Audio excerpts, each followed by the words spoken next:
नमस्कार साथियों, आप लोग ऑन कर दीजिए ताकि दिखाना भी शुरू कर दें। अभी नतीजे आ रहे थे, खींच बढ़ती जा रही थी।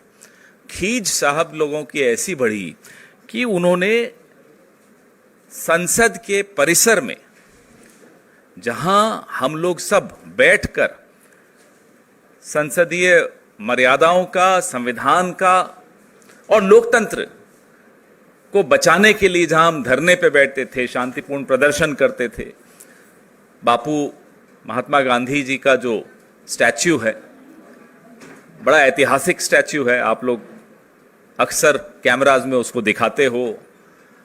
और जैसा मैंने कहा, उन्हीं के चरणों में बैठकर, यही भाजपा जब विपक्ष में होती थी, ये लोग भी उन्हीं के चरणों में बैठकर हमारे खिलाफ विरोध करते थे और लोकतंत्र की रक्षा करते थे, संविधान की रक्षा करते थे।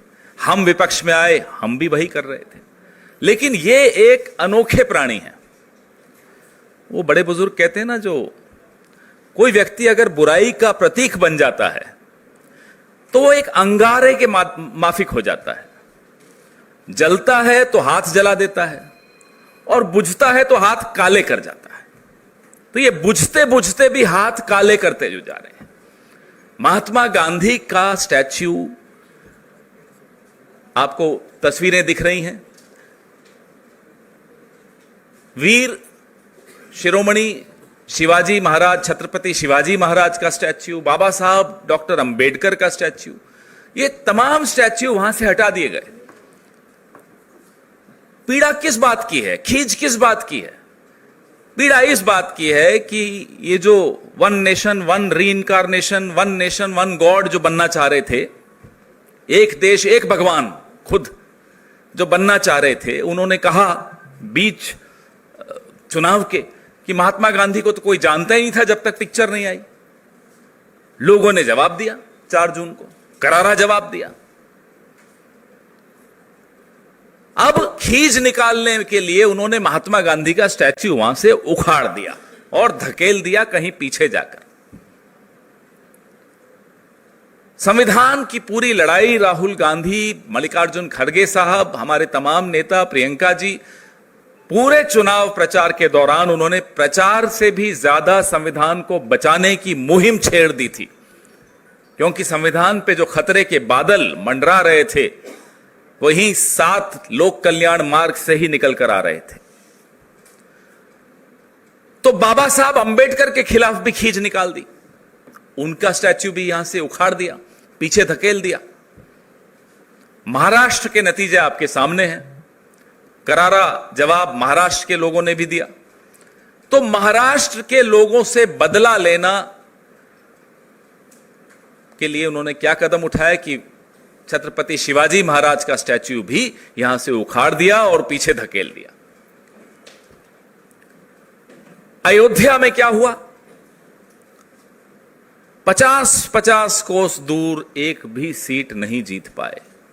ना केवल अयोध्या, अगल बगल की तमाम सीटों पर करारा जवाब मिला। आप सुबह से शाम तक देखिए कैसे गालियां दे रहे हैं ये अयोध्या वासियों को, राम भक्तों को। तो ये खींच निकालना, अपने आप को इन तमाम महापुरुषों से ऊपर मान लेना, अपने आप को भगवान से ऊपर मान लेना,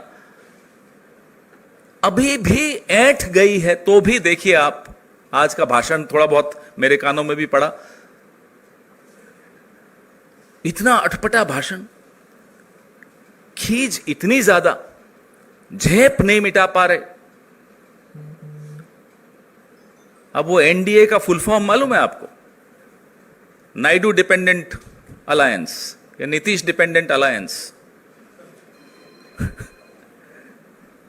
पिछले 10 साल में कितनी बार एनडीए का नाम लिया, कभी आपने सुना? गिनो। चलो आज मैं आप सबको होमवर्क देता हूं, मैं अपने आप को भी होमवर्क देता हूं। जितना पिछले 10 साल में एनडीए का नाम नहीं लिया, आज कितने घंटे का भाषण था?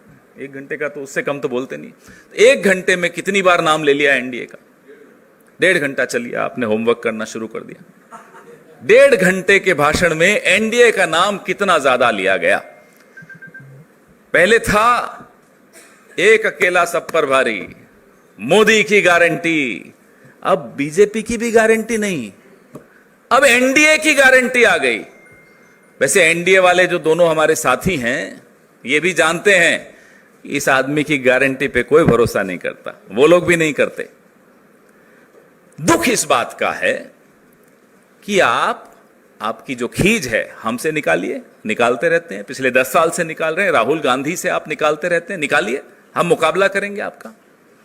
आपकी खींच तो आप नेहरू जी से निकालते रहते हैं, उसके लिए मुकाबला करने की जरूरत ही नहीं है। नेहरू जी का कद इतना बड़ा है कि आप अटल जी के पांव की धूल के बराबर नहीं, आप नेहरू जी का मुकाबला करने चले।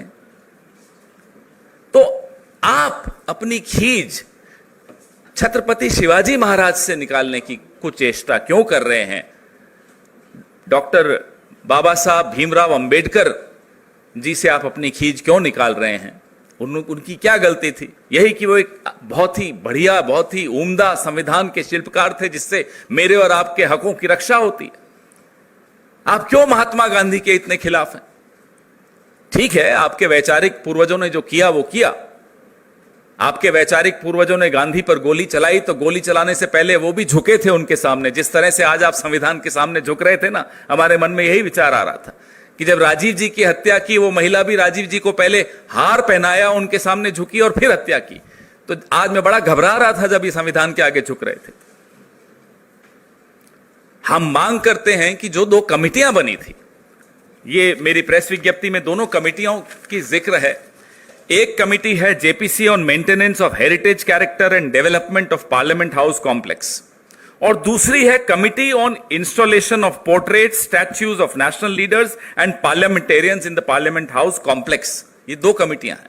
आपको हैरानी होगी जानकर कि ये जो कमिटी है पोर्ट्रेट्स और स्टैच्यूज वाली, इसकी आखिरी मीटिंग 18 दिसंबर 2018 को हुई थी। 6 साल से कोई मीटिंग नहीं हुई। और कल जब जयराम रमेश जी ने ये मुद्दा उठाया ट्वीट करके, 2 बजे उठाया था, लगभग 8 बजे ये जवाब देकर फिर झूठ बोलते हैं कि राजनीतिक दलों से बात हुई थी। किसी राजनीतिक दल से कोई बात नहीं थी। तो हम यह स्पष्टीकरण चाहते हैं, भारत की जनता को यह बताएं, महाराष्ट्र की जनता को बताएं। खैर, छत्रपति शिवाजी महाराज सिर्फ महाराष्ट्र के नहीं, हम सबके हैं, हम सबको बताएं। बाबा साहब अंबेडकर सबके हैं, महात्मा गांधी तो पूरे विश्व के हैं ही। हम सबको आप बताइए कि इन महान विभूतियों को हटाने के पीछे आपकी मंशा क्या है? क्या चाहते हैं आप कि हम इन लोगों की चरणों में बैठकर आपका विरोध नहीं कर सकें? हम करेंगे। हम जहां बैठ जाएं, माटी उन्हीं की है। ये लोकतंत्र की रक्षा करेंगे, आपको हम जवाबदेह बनाएंगे, और संसद के भीतर और संसद के बाहर आपको इन तमाम सवालों के जवाब जनता को देने पड़ेंगे। आपके सवाल पूछिए। बाकी ठीक है, इसमें देखिए जी।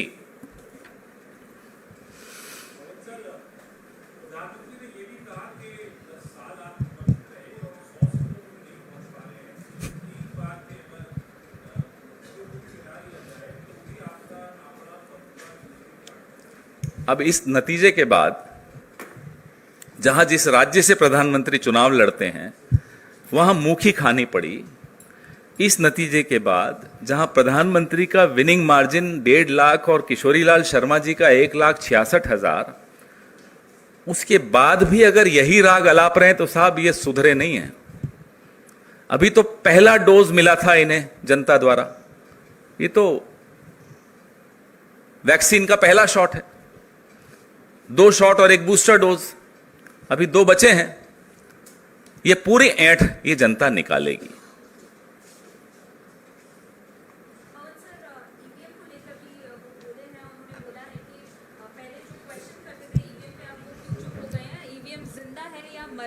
जो 2009 में सवाल पूछ रहे थे ईवीएम के, 14 में वो क्यों चुप हुए?